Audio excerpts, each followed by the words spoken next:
السلام عليكم ورحمة الله. اهلا بكم في فيديو جديد وحلقة جديدة من وصفاتي. النهاردة بقى نعمل مع بعض حاجة كده اروع من الروعة بجد. تستحق التجربة فعلا. حاجة كده انا ما بستغناش عنها فعلا والله، لو طايلة ان اعملها كل يوم هعملها من جمالها وحلاوتها وسهولتها برضو. بمكونات بسيطة جدا جدا. هنعمل بقى كريم كراميل. بباكو الكريم كراميل ده من دريم.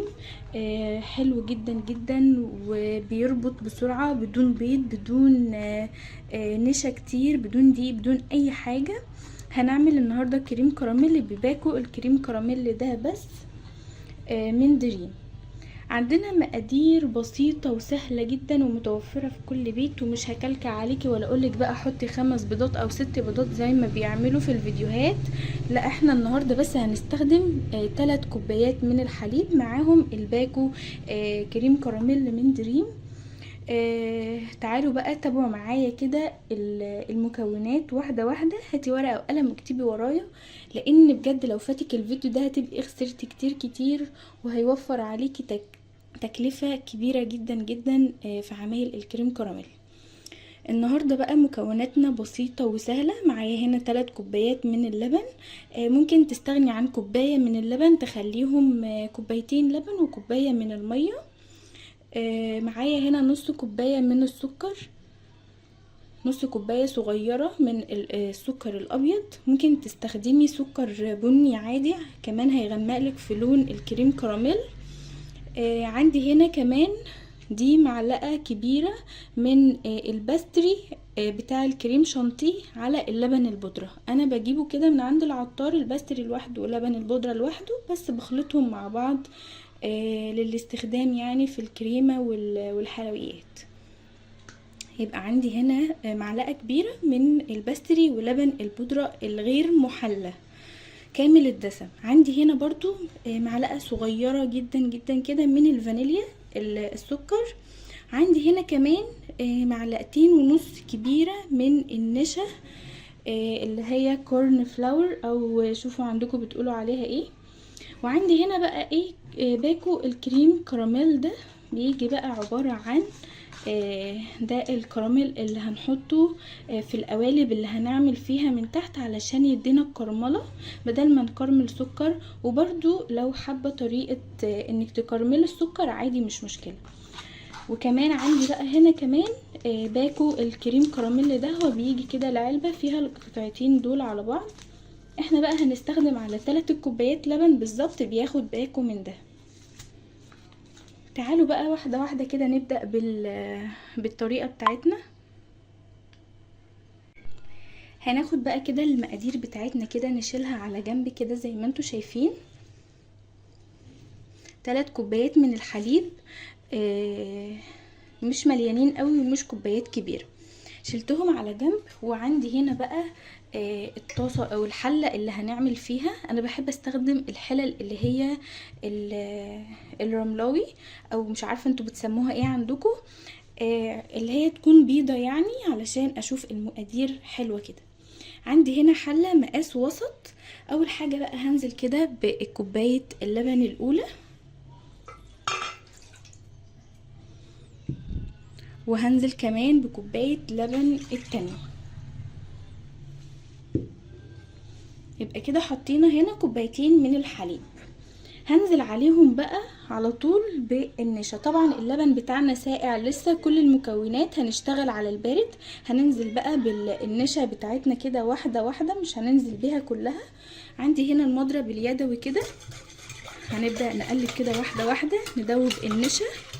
كل حاجة زي ما قلتلكوا على البارد قبل ما نرفع الحاجات دي كلها على النار. نبدأ بقى ننزل بكمية النشا واحدة واحدة، ما ننزلش بقى كلها مرة واحدة.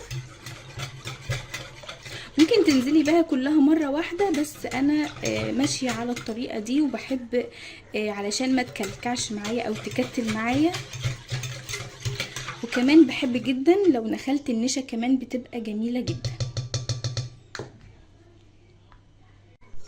كده. بقى بعد ما النشا كلها دابت معايا في اللبن، نركن دي بقى كده على جنب. هنزل هنا بنص كوباية السكر بتاعتنا، وطبعا السكر حسب الرغبة. وهديها برضو تقليبة كده على البارد، كل حاجة زي ما اتفقنا تكون على البارد. هقلبها كده واحدة واحدة لحد ما احس ان السكر بتاعي بدأ يدوب. انزل كمان المعلقة الكبيرة اللي هي الباستري ولبن البودر. ننزل واحدة واحدة كده. شوفوا بقى، احس ان القوام بدأ يتقل معايا بسرعة جدا جدا. شوفوا ما شاء الله، ولونه بدأ كمان يغير معانا. اتمنى تكون الكاميرا مظبوطة والمقادير كلها باينه لكم. هنديلها بقى تقليبه كده. شوفوا القوام باين معايا اللون.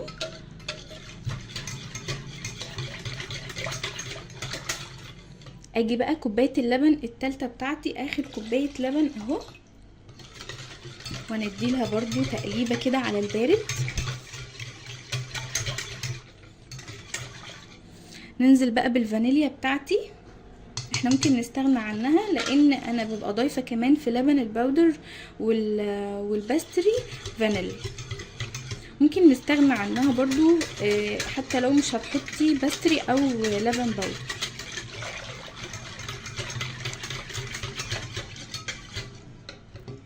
اخر خطوه معايا بقى، نيجي هنا الكريم كراميل بتاعي، وهو الحاجه الاساسيه في الوصفه بتاعتنا النهارده. هو بيبقى عبارة عن سكر كده بس باللون الاصفر، نفس السكر الابيض بتاعنا بس باللون الاصفر كده. هضيف بقى الكريم كراميل على الخليط بتاعي السائل.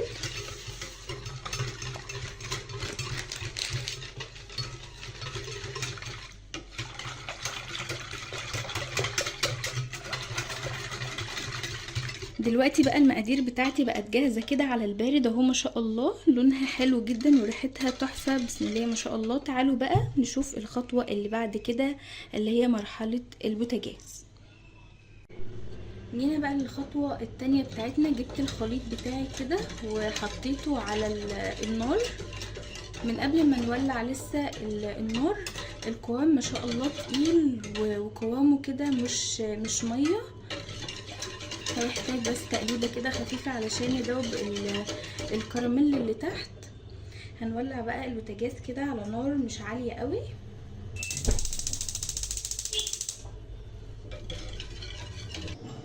هنظبط بقى كده الكاسات بتاعتنا كده، وندي لكل كاسه حقها. طبعا دي بقى حاجه حلوه وسهله وسريعه جدا. لو قاعده كده في سهره حلوه انت وجوزك مثلا او انت وعيالك، تعمليها بسرعه قوي ومش هتاخد معاكي نص ساعه او ربع ساعه في التلاجة ما شاء الله، وتكون جاهزه للتقديم.